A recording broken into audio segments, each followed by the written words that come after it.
Good day, mga kayang master, eto na ang susunod na kabanata ni Mr. Daryl Darby pero bago ang lahat pa-like and share and subscribe ang ating channel, at pindutin ang notification bell para lagi kayong updated sa lahat ng kabanata, at eto na rin ang full chapter ni Mr. Daryl Darby kaya abang-abang na lang po sa iba pang mga kabanata. Marami pong salamat. Ang asawa kong tinitingala ng lahat. Kabanata 2821. Narinig ito, ang lahat kay Yvette ay nagulat.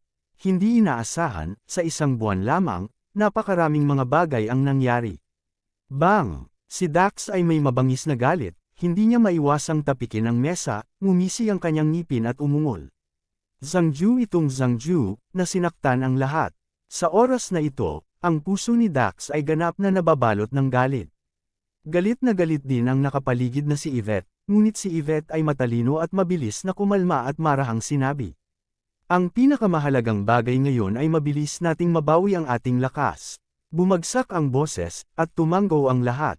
Hindi masama, nang walang lakas, walang silbi para sa atin na maging balisa. Oo, kailangan nating ibalik ang ating lakas. Habang tinatalakay, lahat ay mukhang malungkot. Ang sanggang pil ni Zhangju ay napakasama. Sa nakaraang buwan, ang mga taong katulad ko ay hindi alam kung gaano aming mga pamamaraan ang ginamit, ngunit hindi sila gumana. Paano ito napakadaling ibalik ang lakas? Pagkakita sa eksenang ito, nagkatinginan sina Celine at Song Chen, at lumitaw ang mga ngiti sa mukha ng bawat isa. Sa susunod na segundo, lumapit si Song Chen at sinabi ng ngumiti, huwag kang magpanik, lahat. Master at ako ay lalabas sa oras na ito. Bilang karagdagan sa pagtatanong tungkol sa balita, espesyal din naming mahahanap ang antidote para sa iyo. Sa pamamagitan nito, naglabas si Song Chen ng isang bote ng dan mula sa kanyang katawan. Lumabas ang gamot. Ang mga huwiling tablet na ito ay espesyal na nakuha mula sa black market. Maaari silang maging kapaki-pakinabang. Ha! Narinig ito, lahat ng tao sa Yvette ay nagulat. Dapat mong malaman na ang Ling Hui Pill ay isang bihirang elixir para maibalik ang panloob na lakas, at sa pangkalahatan ay mahirap itong makuha. Hindi inaasahan, ang Celine ay nagdala ng maraming.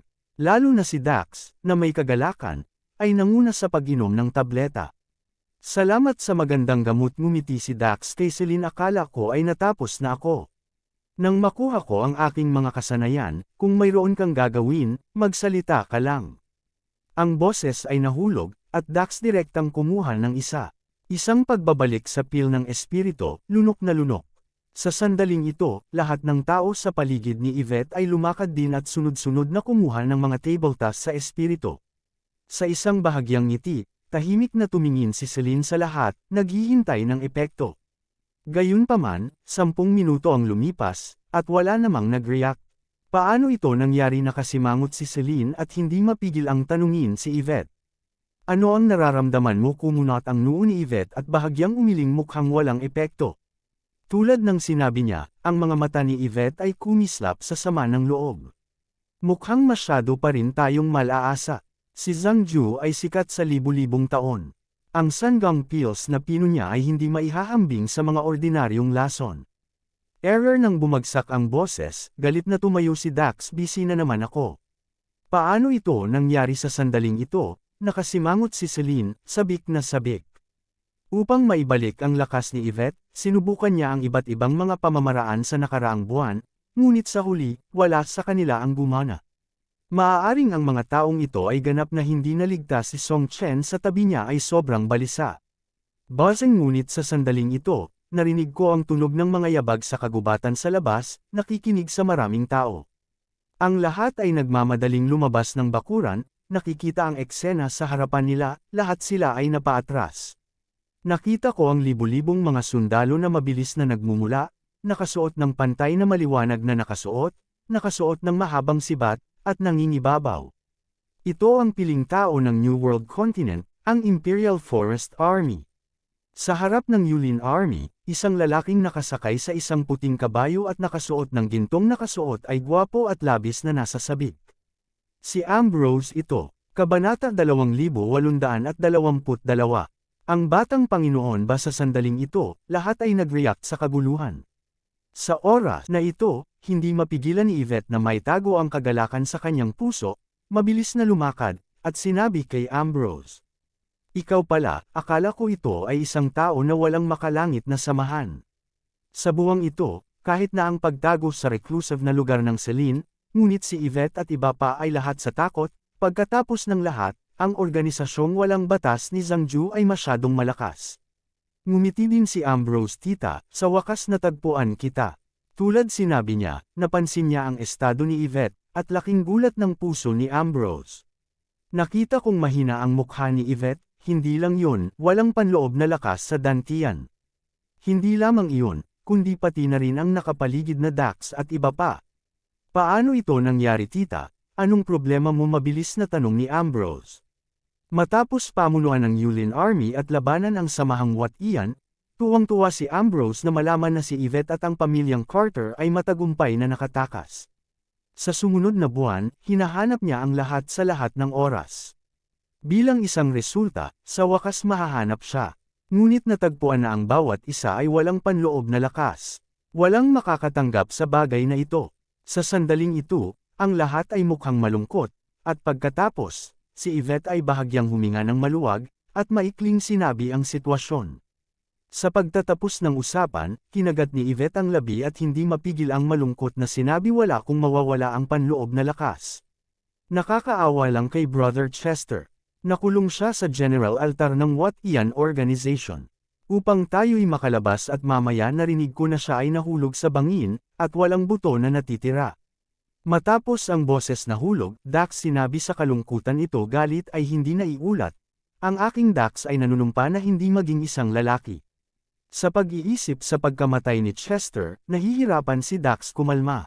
Sinabi ng mga kapatid na mabubuhay sila at mamamatay ng magkasama, ngunit hindi nila inaasahan na si kapatid Chester ay namatay na malungkot, at ang kinaroroonan ni Daryl ay hindi kilala ngayon. Sa sandaling ito, lahat ng tao sa paligid ay galit na galit. Sa oras na ito, hindi nila alam na si Chester ay hindi talaga namatay, ngunit naging messenger ng Pluto. Bang! Narinig ito, ang mga mata ni Ambrose ay labis na dagwang pula, at bigla niyang itinaas ang kanyang kamay at sinabog. Ang isang puno sa tabi niya ng sapilitang Zhang Ju, tatawagan kita ng 1,000 mga espada. Ambrose, sa oras na ito, isa ang puso ay ganap na nababalot ng galit. Bagaman wala siyang masyadong pakikipag-ugnay kay Chester, siya ang nakatatandang kapatid ng kanyang ama at ang kanyang tiyuhin. Sa paglipas ng mga taon, maraming naging kontribusyon si Chester sa Jiusho Rivers at mga lawa na laging hinahangaan ni Ambrose, ngunit ngayon siya ay naging ganoon. Kalungkutan, ito ang labis na nagalit si Ambrose. Tita, kung ito ang kaso, sundan mo ako lahat sa palasyo. Sa sandaling ito, nag-react si Ambrose at tumingin kay Yvette at sinabing seryoso. Maraming mga kayamanan sa palasyo, hanggat tatanungin ko ang emperador. Hahanap talaga ako ng paraan upang maibalik ang iyong panloob na lakas. Nang sabihin niya ito, inaasahan ito ni Ambrose, si Yvette ay hindi sumang-ayon, ngunit kinagat ng labi ang labi, at nagsimulang pagnilayan. Sa pagsasalita tungkol dito, ang Celine ay hindi malayo sa emperador na lungsod ng New World. Sa nakaraang buwan o higit pa, hindi kailanman nais ni Yvette na pumunta sa lungsod ng imperyo. Sa kanyang puso, pagkatapos ng kamatayan ng Emperor ng New World, ang lungsod ng imperial na ito ay wala gawin sa kanya. At ang Lord Kenny na iyon, tiyak dahil kinuha niya ang pwesto ng kanyang ama, na siya ay naging Emperor ng New World, at ayaw na makita siya ni Yvette. Tita, pagkakita ni Yvette na hindi sumasagot, si Ambrose ay medyo balisa. Hindi ka ba nagmamadali upang mabawi ang iyong mga kasanayan? Narinig ito, tumingin si Yvette sa paligid ng walang malay, at tumingin kay Dax at iba pa. Ayokong makita si Lord Kenny dahil sa aking mga dating galit, ngunit ang mga taong ito, dapat ba nila akong sundin at maging isang walang silbi na tao sa kasong ito? Ikaw ay masyadong makasarili. Sa pag-iisip tungkol dito, nakahinga ng maluwag si Yvette at tumango okay. Phew! Nang makita siyang sumang-ayon sa wakas, nagpakita si Ambrose ng kaunting ngiti, at mabilis na inutusan ng Yulin Army na isama si Yvette at ang iba pa pabalik sa lungsod ng imperial. Si Celine at Song Chen ay hindi sumunod, ngunit umalis sa ermitanyo at nagpatuloy na magtanong tungkol sa sitwasyon sa mga ilog at lawa. Kabanata 2823. Sa kabilang panig, Ghost Realm, sa Great Hall ng Underworld. Si Pluto ay nakaupo sa trono, na may isang malungkot na mukha na tila napakalundo sa oras na ito. Sa dalawang panig sa ibaba, maraming mga embahador at mga piling tao na subordinate ay maayos na naayos, isa-isang mukhang kalmado, ang kapaligiran ng buong bulwagan ay tila napakalundo. Oo, hinihintay ni Pluto ang magandang balita ni Jack. Kalahating oras na ang nakakalipas, nag-utos si Jack sa isang tao na magpadala ng balita na matagumpay niyang nakuha ang lahat ng mga sekta ng mainland na napasaya si Pluto. Hanggat ang mga pangunahing gate ng mainland ay nakuha, ang buong mainland ay magkakagulo, at sa sandaling ang mainland ay nasa gulo, magkakaroon ng pagkakataon si Pluto na samantalahin ito. Sa pag-iisip nito, ngumiti si Pluto, sobrang yabang. Gayunpaman, sa oras na ito, isang sundalong aswang ay mabilis na lumakad sa labas ng bulwagan, na may isang malabo na ekspresyon, at sinabi sa hari ng Hades, "Kamahalan, hindi ito maganda." Nang sinabi niya ito, ang aswang na sundalo ay humihingal at natatakpan ng malamig na pawis. Sa itaas ng hall, anong uri ng katawan ang nagpapanik sumubsob ang mukha ni Pluto, malamig na pinagalitan. Sa sumunod na segundo, walang pasensya na sinabi ni Pluto ano ang nangyayari. Ang aswang ay halos umiiyak, halatang gulat ang mga nasasakop ay pabaya, at pinapakiusapan ko ang iyong kamahalan na mabuksan ang internet. Ano ang the matter, say? Malamig na sinabi ni Pluto. Pinunasan ng multo ang kanyang malamig na pawis, "Kamahalan, ang pangit na lalaking iyon, nakatakas mula sa purgatorio." Ang mga nasasakop ay hindi maasahin sa mabuti. Ano binago ni Pluto ang kanyang mukha at sumimangot, si Chester ay tumakas. Ang Chester na ito, na ang buhay ay nasa kanyang sariling mga kamay, ay may lakas ng loob na tumakas mula sa purgatorio. Bukod dito, ginawa ko lang siyang magsisi sa purgatorio, at hindi ko siya pinarusahan. Bakit siya tumakbo, kamahalan? Tulad ng palihim na pag-iisip ni Pluto, nakita niya si Jack na dahan daw ang pumapasok sa bulwagan kasama si Woody at iba pa. Error. Nang makita ang kawalan ng laman sa likuran nila, ang pangit ni Pluto ay mas pangit. "Jack, hindi mo ba naaresto ang mga pangunahing sekta mga tao?"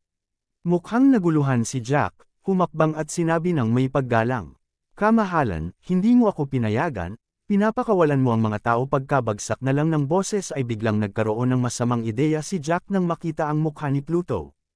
Tapos na pwede bang nagsinungaling ang messenger sa sarili? "Kailan kita pinakawalan?" Galit na galit, at sumigaw si Pluto, "Sabihin, ano ang problema, Puff?"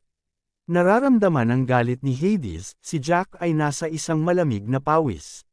Siya ay lumuhad at naglupasay upang sabihin ang sitwasyon. "Kamahalan, ang mga nasasakop ay orihinal na nahuli ang tao, ngunit sa daan pabalik sa daan upang pangunahan ang kaluluwa, nakasalubong niya ako," naisip ng messenger. Bang! Nang malaman ang sitwasyon, ang mga mata ni Pluto ay labis na dagwang pula, at ang kanyang galit ay tumaas. "Oh, ikaw ay isang gago, Chester, kaya't naglakas loob ka na magbigay ng isang maling order. Halika, agad na mag-issue ng isang kaluluwa at habulin upang makuha si Chester ng walang pagkakamali." "Oo, kamahalan." Pakiramdam ang galit ni Pluto, mabilis na tumugon ang mga sumusunod na sugo, at pagkatapos ay mabilis na lumabas ng hall. Sa kabilang panig, ang New World Continent. Si Yvette lahat, sa ilalim ng escort ni Ambrose, sa wakas ay nakarating sa lungsod ng imperyo. Kapag pumapasok sa palasyo, na tinitingnan ng marilag at kamanghamanghang gusali, ang puso ni Yvette ay nadama na hindi masabi. Siya ay isang marangal na prinsesa noon, ngunit ngayon ay nasa labis na pagbagsak. Kabanata 2824. Kasabay nito, si Dax at ang lahat ay mukhang komplikado din. Sa parehong taon, ang Emperor ay nagsagawa ng pagpupulong para sa recruitment para kay Yvette. Sa oras na iyon, itinago ni Daryl ang kanyang pagkakakilanlan at nagwagi muna ng doble. Pagkaraan, nag-leak ang kanyang pagkakakilanlan at siya ay inaresto ni Emperor. Nang malaman ang sitwasyon, agad na sumuporta ang pamilya Carter. Nang maglaon, biglang lumitaw si Lord Kenny, pinatay si Emperor upang makontrol ang sitwasyon, at pagkatapos ay nakuha ang pamilya Carter at iba't ibang mga sekta. Masasabing bago ang pamilyang Carter at Kenny, mayroong ilang mga hinaing, ngunit sa oras na ito, sa pamumuno ni Ambrose, pumunta sila sa palasyo upang hanapin ang mga kayamanan ng langit at lupa. Sumunod talaga ito sa pangungusap na iyon, mga bagay ay hindi permanente. Di nagtagal, sa pamumuno ni Ambrose, lahat ay pumasok sa palasyo at dumating sa palas.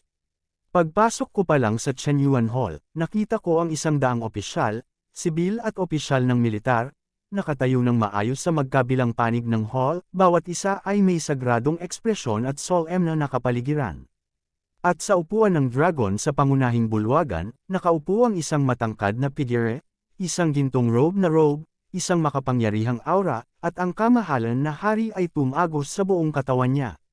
Ito si Lord Kenny Ha. Sa sandaling ito, maging ang hari o ang mga sibil at opisyal ng militar, bigla, ang kanilang mga mata ay nakatuon kay Yvette at iba pa. Bakit nandito ang mga taong ito pare? Sa sandaling ito, dahan-dahang sumulong si Ambrose at saludo kay hari. Pinag-uusapan, ilang taon na ang nakalilipas, matapos na mailagay ni Ambrose ang kanyang pagkamuhi kay Daryl, orihinal na nais niyang manatili sa pamilyang Carter, ngunit ang kanyang ina, si Monica, ay nasa palasyo ng panahon at walang pagpipilian kundi manatili sa kanyang ina. Tumango si Harry, tumingin kay Ambrose at ngumiti Emperor, anong nangyayari? Tulad ng sinabi niya, ang mga mata ni Harry ay dahan-dahang dumaan sa katawan ni Yvette. Alam ni Ambrose na walang hangganan ang huminga ng malalim, dahan-dahang pagbubukas. Walang araw na pagbubukas ng anggulo na nabuo na samahan, ang pinsala ng mainland, higit na pag-uusig na pamilya Carter, mayroon silang lason sa pambungad na anggulo ng panloob na puwersa ng kabuoang pagkawala dumating sila, sa palasyo dahil nais nilang hilingin sa ama ng emperador na ipagkaloob ang mga makalangit na materyales at yaman sa lupa sa palasyo upang matulungan silang mabawi ang kanilang lakas. Nang marinig ito, pumikit ang mga mata ni Harry at hindi siya agad tumugon. Sa parehong oras, ang nakapaligid na mga opisyal ng sibil at militar ay nag-ulos sa panapanahon. Ang prinsipe na ito ay labis na katawa-tawa. Ang mga kayamanan sa palasyo ay nabibilang sa pamilya ng hari. Paano sila maibibigay ng basta-basta bukod dito? Ang mga taong ito mula sa pamilyang Carter ay minsang nagdamdam sa iyong kamahalan. Lalo na si Yvette, ang anak na babae ng nakaraang henerasyon ng Emperor ng New World, ay itinuturing na isang makasalanan sa nakaraang dinastiya. Iyon lang sa wakas, si Harry ay nag-react at tumingin kay Ambrose na nakangiti. Dahil ang mga taong ito ay narito upang hingin ang mga kayamanan ng mundo, ngunit nang makita ako ng mga taong ito, hindi nila ako ipinakita sa lahat, sa sobrang time bakit ko nais ibigay sa kanila. Pinag-uusapan ito, si Harry ay may isang ngiti sa kanyang mukha, ngunit ang kanyang mga mata ay kumislap sa lamig. Narinig ito, ibinaba ni Ambrose ang kanyang ulo, sobrang nahiya ang kanyang mukha, at pagkatapos ay binigyan niya si Yvette ng kindat.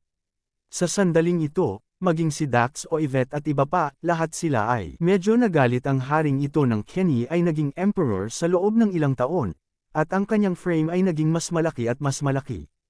Gayunpaman, pagtingin sa nakakahiyang tingin ni Ambrose, sina Yvette at Dax at ang iba pa ay nagkatinginan at piniling kompromiso. Nakita mo na ang iyong kamahalan sa susunod na segundo, si Yvette at ang lahat ay nagsasalita ng magkasabay, at sa parehong oras ay umuko sila ng malalim kay Harry. Sa kanilang mga puso, ang kanilang kakayahang saludo kay Harry ay ang pinakamalaking respeto. Nang makita ang eksenang ito, biglang hindi mapigilan ng mga nakapaligid na opisyal ng sibil at militar ngunit nagsimulang pamuna. Napakatapang mo, sumasaludo ka lang ba kapag nakilala mo ang iyong kamahalan? Hindi ko alam kung paano lumuhod, at walang katapatan sa palagay ko wala sila dito upang humingi ng mga kayamanan, ngunit sadyang upang hamakin ang iyong kamahalan. Ang galit ay nagmula sa lahat, si Ambrose ay medyo balisa, sinusubukang tulungan si Yvette at ang iba pa na magsalita, ngunit hindi makapasok sa bibig. Kabanata 2825. Haha sa oras na ito, dahan-dahang tumayo si Harry at winigiwe ang kanyang kamay lahat para matahimik ako. Ang mga salita ay nahulog, at ang sibil at mabilis na nagsara ang mga opisyal ng militar. Magsalita ka. Sa susunod na segundo, dahan-dahang lumakad si Harry sa mga hagdan at dumiretso kay Yvette. Si Yvette ay hindi man amon gulat, ngunit diretsahang tumingin sa kanya. Yvette, dahan-dahang sinabi ni Harry, maibibigay ko sa iyo ang mga kayamanan ng langit at lupa, ngunit mayroon lamang akong isang kondisyon. Lumuhad kayo at itinawag akong mahal na Harry. Maaari kang pumili mula sa mga kayamanan sa kaba ng yaman ng palasyo. Bagaman naging emperador si Haring Kenny, mayroon siyang isang panghihinayang, iyon ay, hindi niya nakilala ang pagkilala ni Yvette. Sa kanyang puso, nang walang pagkilala ni Yvette, hindi siya makikilala bilang tunay na pinuno ng New World Continent. Kung sabagay, kahit na si Yvette ay isang prinsesa, marami rin siyang impluwensya sa New World Continent. Ha! Narinig ito, nagulat ang katawan ni Yvette at napasimangot sa isang iglap. Ang Kenny na ito ay talagang gumamit ng pamamaraang ito upang kilalanin ang kanyang sarili bilang kanyang emperor. Kung aaminin niya ito, hindi ba namatay na walang kabuluhan ang kanyang ama? Haring Kenny. Sa susunod na segundo, si Yvette ay hindi nag-atubiling, at malamig na sinabi. Nais mong aminin na ikaw ang emperador ng New World Continent, nangangarap. Malamig ang tono, nang walang kahit kaunting pag-aalangan his. Ang malaking Chenyuan Palace ay biglang natahimik. Ang mga mata ng lahat ay nakatingin kay Yvette. Siya anong sinabi niya kamahalan siya ay napakabastos. Sa sandaling ito, biglang nagbago ang mukha ni Haring Kenny. Sa harap ng daan-daang mga opisyal ng sibil at militar, sino ang hindi pinansin ng Yvette na ito, saan niya inilagay ang kanyang mukha? Biglang, ang kapaligiran ng Chenyuan Hall ay lubos na solemna. Ang mga opisyal ng sibil at militar ay hindi man lamang naglakas loob na huminga. Hindi masama, sa sandaling ito, si Dax ay lumabas din at malakas na sinabi kay Hari ang iyong trono ay orihinal na walang karangalan. Pinatay mo ang kanyang ama at ngayon ay hinayaan mong aminin na ikaw ang emperor. Nakakatawa ito. Sa pagsasalita, tumingin si Dax sa paligid at tinuro si Yvette anong uri ng kayamanan. Huwag kang mag-alala, Terra na. Ang iba pang mga kumpisal sa paligid ay sunod-sunod ding tumango. Kung kinailangan ni Yvette na bitawan ang kanyang dignidad kapalit ng bawat isa upang mabawi ang kanilang panloob na lakas, sa gayon ay mas gugustuhin nilang magkaroon ng panloob na lakas sa natitirang buhay nila. Ayan yun. Nang makita ang eksenang ito, si Ambrose ay masyadong balisa, at bamulong kay Yvette. Tia, huwag kang maging mapusok. Ngumiti sa kanya si Yvette ng bahagya. Alam kong mabait ka, tiyahin salamat, sabi niya, aalis na sana siya kasama si Dax at iba pa. Sa oras na ito, labis na pinagsisisihan ni Yvette. Kung alam niya sa ganitong paraan, hindi siya dapat pumunta sa palasyo kasama si Ambrose. Gayunpaman, bago siya lumabas ng pintuan, nakita niya ang isang hukbong imperyo na palabas ng hall, pinalilibutan ang lahat ng sabay-sabay. Pumunta sa sandaling ito, nakita ko lamang si Hari na tumawa at sinabi, Yvette, ikaw ay isang kriminal mula sa korte. Wala akong pakialam sa mga nakaraang krimen at bibigyan ka ng isang pagkakataon, ngunit napakasungit mo. Sa tingin mo makakapunta ka nang sabihin niya ito. May ngiti sa kanyang mukha si Hari, ngunit ang puso niya ay puno ng galit. Mula nang umakyat sa trono, ang sinumang makakita sa kanyang sarili ay hindi magalang, ngunit ang Yvette na ito ay hinamak ng labis at hindi madaling patawarin. Ama ang mukha ni Ambrose ay nagbago ng husto, at siya ay nagmadali upang mamagitan. Mangyaring bigyan ng iyong mga anak ng mukha at pakawalan sila. Sa oras na ito, masyadong nababahala si Ambrose. Naisip niya na pagkatapos ng maraming taon, hinaing sa aking tiyahin ay nawala na, ngunit hindi ko inaasahan na magiging ganito nang makilala ko. Umatras. Malamig na saway ni Hari, walang pinapayagang mamagitan para sa mga gawain ngayon, kung hindi man, sila ay ipapadala sa bilangguan ng magkasama. Kabanata 2826. Narinig ito, nanginginig si Ambrose, at pagkatapos ay tahimik na umatras sa gilid. Nang matapos ito, galit na galit ang ama. Gayunpaman, habang umaatras, hindi mapigilan ni Ambrose na sulyap kay Yvette. Huwag kang mag-alala, tita, tiyak na makakahanap ako ng paraan upang palayain ka. Alam ni Ambrose na sa Chenyuan Palace na ito, talagang hindi masarap na ihambing si Hari, kaya't hindi siya nakikipagtalo sa kanya sa ngayon. Gayunpaman, siya ay isang prinsipe at nais na pakawalan ng lahat ni Yvette. Error. Di nagtagal, sa signal ni Hari, sumugod ang Imperial Forest Army, tinali si Yvette at ang iba pa, at ipinadala sila sa bilangguan. Nakikita ang eksenang ito, ang daan-daang mga opisyal ng sibil at militar sa bulwagan ay pawang mga natatakot na takot. Ang kapaligiran sa bulwagan ay labis ding nakalulungkot. Umupo si Hari sa upuan ng dragon, malungkot din ang kanyang ekspresyon. Nais kong hayaan si Yvette na aminin ito ng personal. Sa ganitong paraan, matuwid ang katayuan ng kanyang emperador, ngunit hindi niya inaasahan na ang tauhan ni Yvette ay napakahirap na wala siyang panloob na lakas, at naglakas loob siyang harapin siya.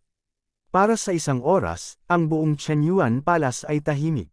Sa sandaling ito, ang isang eunuch ay nagmamadaling lumakad, na may isang magalang na tono at isang kaunting pangamba. Kamahalan, mula sa North Mona, may balita lamang na ang tribo ng Raksha ay sumalakay sa Hilaga. Sa Angying Palace, lahat ng mga pangunahing sekta na nakikilahok sa kataas-taasang konbensyon ay inalis. Biglang sumigaw ang buong hall. Binago din ni Hari ang kanyang kutis, at ang puso niya ay umiling na hindi maipaliwanag. Ilang araw na ang nakakalipas, ang pamilya ng Hari ng New World ay nakatanggap din ng isang paanyaya sa kataas-taasang konbensyon, ngunit ang Hari ay maingat at naisip na hindi ito ganoon kadali, kaya't hindi siya nagpadala ng sinumang lumahok. Ngayon ay tila siya hulaan ng tama. Ang hindi inaasahan ni Kenny ay ang tribong Raksha na biglang makialam. Kamahalan, ngunit sa sandaling ito, isang tao ang dahan-daw ang lumakad sa labas ng bulwagan na may tingtime na ekspresyon. Ito ay si Nie Yun Shao, ang commander ng mga guards ng Imperial City. Kamahalan huminga ng malalim si Nie Yun Shao, dahan-daw ang lumakad sa harapan, pawis na pawis. Nakatanggap lamang ng balita na si Empress Raksha, na pinangunahan ng hukbo, ay pumasok sa aming New World Continent. Sa oras na ito, mas mababa sa 10 milya ang layo mula sa lungsod ng imperyo. Matapos sabihin ito, pumitik ang mga mata ni Nie Yun Shao. Kamahalan, hinulaan ng iyong mga nasasakupan na ang pagsalakay ng tribo ng Raksha ay dapat na nauugnay sa kataas-taasang konbensyon. Inaresto nila ang mga pangunahing sekta, at ngayon ay nagpadala sila ng isang malaking hukbo. Malinaw na nais nilang sirain muna. Matapos talunin ang mga puwersa ng arena, at pagkatapos ay lupigin ang mainland. Foam! Nang marinig ito, biglang sumabog ang mga opisyal ng sibil at militar sa ibaba. Ang pamilyang Rakshasa na ito, talagang malas. Alam ko ito, 3 taon na ang nakalilipas, at hindi sila ang mga pag-uusap tungkol sa kapayapaan. Oo, ang orihinal ay dapat na patulsikan sila, ngayon. Mga ministro ng sibil at militar nang patuloy na dumarating ang talakayan. Ang mga mata ni Hari ay kumislap, at ang kanyang puso ay takot. Mabilis. Sa susunod na segundo, tumayo bigla si Hari at sumigaw mabilis, ipatawag agad ang Imperial Forest Army. Opo, kamahalan. Mabilis na tumugon si Nie Yun Shao. Makalipas ang ilang minuto, daan-daang libo ng Yulin Army ang mabilis na nagtipon at pumila sa labas ng lungsod ng Imperial sa pamumuno ni Hari. Basang makalipas ang ilang sandali, narinig ko ang tunog ng mga kabayo na nagmumula sa malayo. Pagkatapos, nakita ko ang isang hukbo na dumidilim sa itim, na nagmumula sa malayo at malapit, at ang hukbo na ito ay nakasuot ng pare-parehong itim na katad na sandata.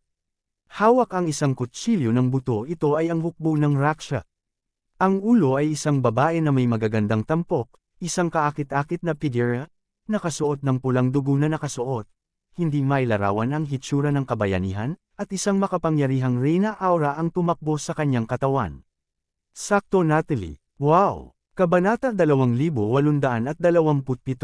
Ay papalapit nang makita niya ang Imperial Forest Army, agad na itinaas ni Natalie ang kanyang kamay, at biglang tumigil ang 10,000 hukbo ng Raksasa. Sa susunod na segundo, ang mga mata ni Natalie ay nahulog kay Hari. Ang kanyang magandang mukha ay napakakalmado, at sinabi niya ng marahan. Ito ay naging Emperor ng New World Continent. Si Lord Kenny ay walang ekspresyon. Ikaw Raksha Clan, bigla kayong pumasok sa aking New World Continent, ano ang inyong pakay? Nang masabi ang mga salitang ito, isa-isang binunot ng Imperial Forest Army sa likuran nila ang kanilang mahahabang espada at naghintay. Nang makita ang eksenang ito, hindi nagpanik si Natalie, at bahagyang ngumiti. Huwag kang kabahan, dumadaan lang kami sa marangal na kaharian, ang North Mona Palace, nagaganapin ang Supreme Convention. Ito ay isang masaganang edad sa libu-libong taon, ngunit naghimagsik ng ating mga Rakshas. Kami ay maglilinis ng mga rebelde ng Raksha. Nang sabihin ito, mukhang matapat si Natalie. Oo, ang tirahan ng tribo ng Raksha ay nasa hangganan ng mainland. Kung nais mong pumunta sa Continental ng North Mona, Kailangan mong dumaan sa Continental ng New World, traidor ng marinig ito, lihim na sumimangot si Hari. Ibig mong sabihin ang mga taong kumuha ng pangunahing mga sekta ay nagtaksil sa iyong lipi ng Raksha? Oo. Tumango si Natalie. Ang pinuno ng mga rebelde ay tinawag na Jack, siya ay orihinal na Panginoon ng lungsod ng Profound Stone City. Siya ay iginagalang ako, ngunit hindi ko inaasahan na ang taong ito ay sobrang ambisyoso na pinangunahan niya ang kanyang mga nasasakupan na maghimagsik palabas sa angkan ng Raksha. Narinig ko na ang iyong kamahalan ay isang tao ring dakila talento at kabastusan. Ngayon na natipon na niya ang kanyang hukbo, mas mahusay na sundin kami sa North Mona Continent upang matulungan akong sirain ang mga rebelde at iligtas ang mga pangunahing sekta ng sabay. Sa sandaling ito, ang hari ay nagbulay-gilay at nag-atubili kamahalan. Sa sandaling ito, si Yun Xiao na nasa tabi niya ay hindi mapigil ang bamulong ang mga taong Raksha na ito ay tuso at tuso. Ang kanilang mga salita ay hindi mapagkakatiwalaan, mag-ingat. Hindi tumugon si Hari, ngunit ang kanyang mga mata nahimite. Sa sandaling ito, hindi makapaghintay si Natalie, at muli siyang nagsalita. Kung ang iyong kamahalan ay ayaw tumulong, mangyaring bawiin ang hukbo at hayaan kaming pumasa.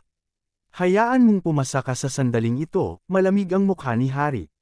Ang mga pag-uusap tungkol sa kapayapaan ay ginawa noon. Sa oras na iyon, napagkasunduan, at nang walang pahintulot, ikaw Rakshas ay hindi pinahintulutang lumakad sa mainland sa kalahating hakbang, ngunit ngayon, namumuno ka ng isang hukbo at papalapit sa paanan ng aking lungsod ng emperador.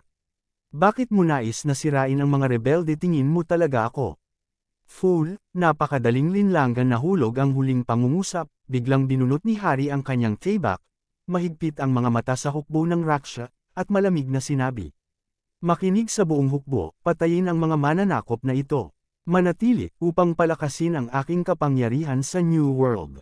Nang isigaw niya ito, ang mukha ni Kenny ay kagilahil-alas, ngunit ang kanyang mga mata ay kumislap sa katusuhan.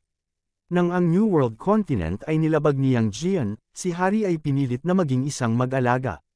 Ang pangyayaring ito ay isang walang hanggang kahihiyan sa puso ni Hari, at lubos din itong pinasigla si Hari. Napagtanto ni Hari na nais niyang maging mas malakas kung ayaw niyang madurog.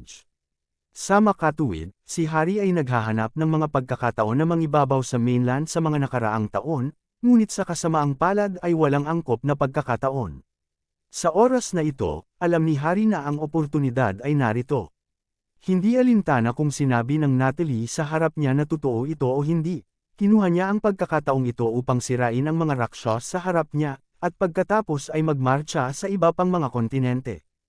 Alam ng Hari na ang tribo ng Rakshas nagawang makipaglaban ng maayos, ngunit ang hukbo ng Rakshas sa harap niya ay may libu-libong mga tao, at ang kanyang hukbo ng imperial na kagubatan ay daan-daang libo, maraming beses na higit sa kalaban, kaya hindi siya nagpanik man lang. Patayin mo. Sa sandaling ito, nang marinig ang utos ni Hari, ang daan-daang libo ng Imperial Forest Army sa likuran niya ay sumisigaw at sumugod sa Natalie. Ikaw nakikita ang eksenang ito, ang katawan ni Natalie ay nagulat at galit, at pagkatapos ay mabilis na tumalikod at sumigaw. Mabilis, maghanda upang makilala ang kalaban. Sa oras na ito, galit na galit si Natalie. Taos-puso siya at maaaring makipagpalitan ng pag-unawa at suporta ni Hari, ngunit hindi niya inaasahan na ang ibang partido ay napakasama na gagawin niya ito nang sinabi niyang ginawa niya ito, at hindi niya siya bibigyan ng pagkakataon na ipaliwanag ito. Upang maging matapat, hindi nais ni Natalie na labanan sa New World Continent, ngunit hindi lamang niya mapanood na namatay ang mga mandirigma na malungkot. Patayin! Ang boses ay nahulog, at ang libu-libong mga hukbo ng Rakshas ay sabay na tumugon. Ang momentum ay nanginginig, at umakyat ito tulad ng isang pagtaas ng tubig. Sa isang iglap lang ng mata, nagkabanggaan ang dalawang hukbo, at isang matinding away ang sumiklab. Ilang sandali, sumisigaw at umuungal, ang dugo ay patuloy na sumasabog, at ang lupa ay tinina ng pula. Kabanata 2828. Natalie, sa sandaling ito, ang mga mata ni Hari ay kumislap sa kasiyahan, at napapaungol. Huli na upang sumuko, kung hindi, lahat kayo ay mamamatay dito. Kaming mga Raksay sa angkan ay hindi mali, bakit sumuko? Kinagat ni Natalie ang kanyang mga labi. Ayaw kumompromiso sa lungat sa iyo, anuman ang walang habas na utos ng pag-atake, nakikita ko, ibig mong sabihin na pukawin ang isang gyera. Pagkamatay ng korte, narinig ito, si Harry ay tinatamad na magsalita ng walang kwenta, ang kanyang panloob na puwersa ay tumatakbo, at siya ay mabilis na sumugod patungo kay Natalie. Hlang, pagkakita kay Harry na nagmamadali, hindi man lang nagpanik si Natalie, tumaas ang kanyang magandang katawan, sumugod, at sumalpok sa mga palad ni Harry. Naririnig lamang ang isang malakas na ingay, sa sandaling bumangga ang mga palad ng dalawang partido, isang malupit na panloob na lakas ng alon ang sumilip patungo sa paligid. Sa alikabok at usok, nakita ko sina Harry at Natalie, parehong maitim at solemna, at ang kanilang mga figure ay inalag pabalik. Malinaw na, walang sinumang pinagsamantalahan ang laban na ito. Gayunpaman, sa gitna ng Harry, lihim itong nabigla. Alam mo, ang Natalie sa harap ko ay namamahala lamang sa mga Rakshas sa loob ng 3 taon, at siya ay isang babae pa rin. Sa palagay ko ng labanan ng hukbo ng Kyushu ang Rakshas sa Chaos Mountains, ang kanyang lakas ay hindi kapansin-pansin, at, sa oras na iyon, siya ay madaling makuha ni Daryl. Ngunit ngayong 3 taon na ang lumipas, ang lakas ng babaeng ito ay tumaas ng labis. Kasabay nito, tinitigan ni Natalie si Harry na tila kalmado, ngunit ang kanyang puso ay nayanig. Tulad ng inaasahan na maging emperor ng New World Continent, ang kanyang lakas ay hindi dapat maliitin. At nang makita ang sitwasyon ng labanan sa ibaba, lalo pang nabalisa si Natalie. Nakita niya na ang 10,000 tropa na dinala niya ay kinubkob ng Imperial Forest Legion, at siya ay nasa isang napakapasibong sitwasyon. Kung magpapatuloy ito, mamamatay talaga siya dito. Sa pagkabalisa, sumigaw si Natalie, at muling dumating sa Harry, hindi ko mapigilan ang sarili ko. Malamig na ngumuso ang Harry, walang takot. Sa isang iglap ng isang mata, ang dalawang panig ay marahas na lumaban sa kalagitnaan ng hangin. Makalipas ang ilang minuto, hindi nagawang pigilan nina Harry at Natalie ang bawat isa. Sa sandaling ito, si Harry ay medyo nababalisa. Sa laban na ito, ang New World Continent ay nagkaroon ng isang malaking kalamangan, ngunit ito ay nadrag ng kalaban sa mahabang panahon. Kung ito ay kumalat, hindi ba ito pinagtatawanan ng mga tao sa mundo mas mahalaga? Kahit na ang 10,000 ng Rakshas ay hindi makitungo dito, kaya paano nila mapangibabawan ang mainland? Bigyan mo ako upang mamatay. Sa pag-iisip, ang mga mata ni Harry ay labis na duguan, at siya ay umungal, direktang pinupukaw ang 10 antas ng kasanayan, at sinampal si Natalie ng isang palad. Bang! Sa palad na ito, si Harry ay sumabog halos sa lahat ng kanyang lakas. Sa ilalim ng lumalakas na puwersa ng palad, ang paligid ng hangin ay napangit, at ang kapangyarihan ay namangha. Hindi lamang iyon, ngunit sa pagitan ng mga palad, mayroong isang malabong ningning ng gininto ang ilaw. Totoo na ipinakita ni Harry ang pagkabansot ng New World Royal Family, ang Sky Hand. Ang pag-ikot ng palad sa kalangitan ay isang natatanging kasanayan ng pamilyang imperyo ng New World. Ang Emperor lamang ang maaaring magsanay nito. Matapos sakupin ni Harry ang trono, agad siyang nagsimulang mag-practice. Sa nagdaang ilang taon, ang kanyang pag-unawa sa kasanayang ito ay umabot na sa mataas na level. Hurrah! Sa sandaling ginamit ang Heavenly Palm, ang buong larangan ng digmaan ay tila nababalutan ng gininto ang ilaw, nararamdaman ang makapangyarihang aura ni Harry, at ang dalawang hukbo na marahas na nakikipaglaban sa ibaba ay nagulat. Napakalakas na puwersa, kamahalan, mag-ingat. Sa sandaling ito, maraming mga mandirigma ng tribo ng Raksha ang sunod-sunod na bulalas. Sa parehong oras, nanginginig si Natalie, ang kanyang misla na mukha ay sumilay sa gulat. Bagaman siya ang reyna ng tribo ng Raksha, si Natalie ay nasa kapangyarihan lamang ng 3 taon. Sa nakaraang 3 taon, dahil nakikipag-usap siya sa relasyon sa pagitan ng tribo ng Raksha at mainland, mahirap na magsanay ng buong buo. At ang mabangis na laban sa Harry ng mahabang panahon ay natupok na ng maraming panloob na lakas. Sa oras na ito, nakaharap sa Harry upang maisegawa ang kanyang mga stunt, bigla siyang nagpanik. Kabanata 2829. Nang makita na tatama na ang palad na ito kay Natalie, sa sandaling ito, nakita ko ang kalangitan na hindi kalayuan, at isang magandang figure ang mabilis na lumipad at direktang hinarangan si Natalie. Ang babaeng dumating dito, 18 o 9 na taong gulang, ay kaakit-akit at kaakit-akit, nakasuot ng damit na lavender, banayad at tahimik, ngunit may hindi moari na pakiramdam sa buong katawan. Si Clarice na nakanonize ni Natalie bilang isang santo, hehe. Nang makita ang biglaang paglitaw ni Clarice, si Harry ay natigilan sandali, at pagkatapos ay isang bakas ng kalupitan ang lumitaw sa sulok ng kanyang bibig. Isang mabahong maliit na batang babae na naglakas loob na gawin ang kanyang ulo ay naghahanap lamang ng kamatayan.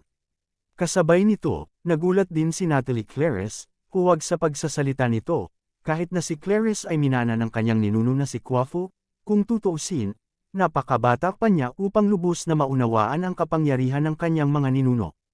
Paano ito posible, kalaban ba ito ni Harry? Gayunpaman, si Clarice ay hindi gulat, nagpakita ng isang bahagyang ngiti, sinabihan si Natalie na huwag magpanik. Kaagad pagkatapos, itinaas ni Clarice ang kanyang kamay at binati ang kamay ni Harry, boom! Nagkaroon ng isang marahas na panginginig, at sa loob ng 100 alikabok at usok ay tumaas sa isang iglap. Sa alikabok at usok, naroon si Clarice na tahimik na lumulutang sa parehong lugar, habang ang Harry ay humilik. Ang kanyang katawan ay direktang kontragulat, at lumipad siya ng higit sa 100 metro bago lumapag sa kahihiyan. Ano, paanong nangyari ito nang makita ang eksenang ito? Ang sobrang nasasabik na Yulin Army, isa-isang napatitig sa lapad, ay nabigla. Sa parehong oras, si Harry ay mayroon ding isang malungkot na mukha, nakatingin kay Clarice ng mabangis. Galit na galit, malinaw na ramdam niya na ang palad ng langit sa aktwal na labanan ngayon ay hindi sinakta ng batang babae na ito. Sa kabaligtaran, nabigla siya. Paano ito nangyari sa oras na ito? Hindi alam ni Harry na si Clarice ay mukhang bata pa, ngunit taglay niya ang mana ni Quaffo sa kanyang katawan, at ang kanyang lakas ay lampas sa kanyang imahinasyon. Kamahalan. Sa oras na ito, mabilis na sumugod si Nie Yunxiao at sinabi na may pag-aalala, kumusta ka? Umiling si Harry na nakatingin kay Clarice, dalhin mo siya sa akin. Baliw, hindi ko inisip na may mga tulad na makapangyarihang kababaihan sa tribo ng Raksha, ngunit ito ang New World Continent. Pagkatapos ng lahat, hanggat ang babaeng ito ay kinuha, maaari kong makontrol ang buong sitwasyon. Opo, kamahalan, sumagot si Nie Yunxiao, at agad na lumipad. Hawak ang isang mahabang kutsilyo, at dumiretso sa Clarice. Whoosh whoosh. Kasabay nito, maraming general sa Imperial Forest Army ang sumunod dito at pinalibutan ang mga ulap at buwan. Kayong mga tao mula sa mainland, pagkakita kay Nie Yunxiao at lahat na lumilipad, ang mga mata ni Cal Arise ay kumislap, ang kanyang misla na mukha ay napuno ng kaunting galit. Kami na mga Raksha ay walang kahit na anong balak na masaktan, at kayo ngunit mapanirang puri. Nandito ako ngayon, ayaw mong saktan ako mag-isa. Oo, hindi sumunod si Clarice sa hukbo dahil sa mana ng mga ninuno. Sa halip, si Natalie ay nanatili sa istasyon at umupo sa bayan. Si Clarice ay mabilis sa kanyang isipan, napagtanto na ang mga gawain ng kataas-taasang komperensya ay hindi madali, kaya't sinundan niya ito ng walang pahintulot. Bilang isang resulta, sa sandaling hinabol niya ang lugar ng imperial na lungsod ng New World Continent, nakita ko na ang mga hukbo ng dalawang panig ay mabagsik na nakikipaglaban. Sa oras na iyon, sumugod si Clarice nang hindi iniisip ito. Kaboom! Matapos magsalita ng malamig, isang malakas na hininga ang sumabog mula sa katawan ni Clarice, at ang paligid ng hangin ay tila tumilaw sandali. Pakiramdam ang hininga na ito, maging si Nie Yunxiao o iba pang mga general ng Imperial Forest Army, lihim silang huminga. Ang babaeng ito ay napakabata na mayroon siyang napakasindik na kapangyarihan. Kabanata 2830. Ngunit ang iyong kamahalan ay nanunood mula sa ibaba, gaano man kalakas ang kabilang partido, hindi siya maaaring mag-urong. Sa pag-iisip tungkol dito, lahat ng tao sa Nie Yunxiao ay lihim na napangiti ang kanilang mga ngipin, direkta silang binati, at bumangon kasama si Clarice sa kalangitan. Kailangan kong sabihin na ang Clarice ay nagtataglay ng mana ni Quaffo, at ang kanyang lakas ay masyadong malakas. Kahit na sumali si Nie Yunxiao sa puwersa, hindi niya ito mapipigilan. Sa kabaligtaran, sa ilalim ng pagpigil ng malakas na aura ni Clarice, lahat sila ay nasa nagmamadali. Gayunpaman, ang larangan ng digmaan sa ibaba ay hindi lubos na maasahin sa mabuti para sa mga Rakshas. Libu-libong mga hukbo ng Rakshas ang nakipaglaban sa daan-daang libo ng Yulin Army, at ang bilang ng mga tao ay malaki. Bilang karagdagan, ito ang Imperial City of New World at ang Yulin Army ay sumikop sa isang heograpiyang kalamangan. Sa makatuwid, kahit na dumating ang Clerres sa oras, hindi nito binago ang sitwasyon. Sa tunog ng pagpatay, nakita ko na may palaging mga mandirigma ng tribo ng Raksha na nahuhulog sa isang pool ng dugo. Nang makita ang eksenang ito, umatras si Natalie sa gilid, nanginginig ang kanyang katawan, sobrang balisa. Sa susunod na segundo, ang Natalie na nakadirekta sa Tibetan Lunar ay sumigaw. Huwag magpatuloy sa pakikipag-away, at ang aming pangunahing gawain ay isinugod sa North Ying Imperial City sa lalong madaling panahon ay hindi maaaring narito para sa oras. Sinabi ng tunay na oo, si Hari ay mapanlikha na hindi nalunok ni Natalie ang hininga na ito, ngunit alam din niya na hindi niya maaaring antalahin ang oras dito. Inaresto ni Jack ang mga pangunahing sekta sa pangalan ng mga Rakshas, na naka-frame ang Rakshas, at higit pa. Mahalaga, ang sitwasyon ni Daryl ay kritikal din, at dapat siyang magmadali upang tulungan siya sa lalong madaling panahon. Sa sandaling ito ay hindi alam ni Natalie na ang pangunahing mga sekta ay mabuti, at si Daryl ay pansamantalang wala sa panganib. Narinig ito, tumanggo si Clerres at itinaas ang kanyang kamay. Hinihimok ang lahat na umatras kay ni Yun Xiao. Sa susunod na segundo, nakita ko ang maraming Rakshas na nahuhulog sa isang pool ng dugo sa ibaba, at ang malamig na mukha ni Clerres ay malamig. Patayin ang aking mga tao, magbabayad ka ng isang mabibigat na presyo. Foam. Nang bumagsak ang boses, tiniklap ni Clerres ang kanyang mga kamay at gumawa ng isang espesyal na pamamaraan. Sa maikling panahon, biglang kumulo ang paligid ng hangin. Isang kakila-kilabot na puwersa, baliw na kumalat mula sa kanyang maselang katawan. Araw-araw at 8 mga disyerto. Malamig na salita ay nagmula sa bibig ni Clerres. Sa sumunod na sandali, ang langit at ang lupa ay nagbago ng kulay, at ang nasusunog na araw sa langit ay biglang nawala, at ang katawan ni Clerres ay mabilis ng liwanag. Oo, ang ginampanan ni Clerres ay isa sa mga stunt ni Quafu. Ang stunt na ito ay maaaring sumipsip ng lakas ng nakapapaso na araw at walang katapusang malakas. Anong uri ng kasanayang ito instant? Marami sa mga Imperial Forest Army tumangala, at ang kanilang mga puso ay isang maliit na panic. Ang hari, na nakatayo roon, ay lalo pang binago ang kanyang mukha, na may masamang pangunahin. Hindi ka panipaniwala na maihigop ang lakas ng araw at ang daan-daang mga opisyal ng sibil at militar sa likuran ay nagsimula ring bumulong. Napakalakas na puwersa. Naalala ko na mayroong isang sinaunang dokumento na nagtatala na libu-libong taon na ang nakararaan. Mayroong isang walang kapantay na malakas na tao na maaaring hiramin ang lakas ng apoy ng araw para sa kanyang sariling paggamit, at ang kanyang lakas ay walang katapusan. Iyong isang walang kapantay na powerhouse Quafu. Kapag ang lahat ay nagtatalakay, nakita nila ang nakatagong ulap at buwan sa hangin. Sa isang alon ng kanyang kamay na jade, ang malaking bola ng ilaw sa harapan niya ay nahulog ng direkta mula sa langit at nahulog sa hukbo ng imperial na kagubatan. Boom! Nagkaroon ng isang malakas na dagindong, at ang bola ng ilaw na direktang sumabog ng isang malaking hukay sa lupa, at ang apektadong Yulin Army ay walang oras upang sumigaw. Ang bawat isa sa kanila ay agad na naging abo, at walang buong katawan. Nakikita ang eksenang ito, lahat ng naroon ay nasa malamig na pawis at nanginginig. Sa sandaling ito, ang mukha ni Hari ay labis na malungkot, sakit ng puso at galit na galit. Ang batang babae na ito ay masyadong nakakatakot. Ito ay isang trick lamang upang patayin ang napakaraming mga sundalo ng Yulin Army. Sa palad na ito, gaano karaming mga sundalong New World ang mabugbog hanggang sa mamatay. Maglalaban ka ba sa sandaling ito? Tumingin si Natalie kay Hari ng malapitan, at mahinang sinabi. Huminga ng malalim si Hari, sobrang pangit ng kanyang mukha. Pagkalipas ng ilang segundo, kinaweya ni Hari ang kanyang kamay ng hindi gusto. Ang buong hukbo ay makikinig sa utos at umalis sa emperador na lungsod. Seryoso, ayaw ni Hari na aminin lamang ang pagkatalo, ngunit walang paraan. Ang lakas ng ang batang babae na nagngangalang Clerres sa harapan niya.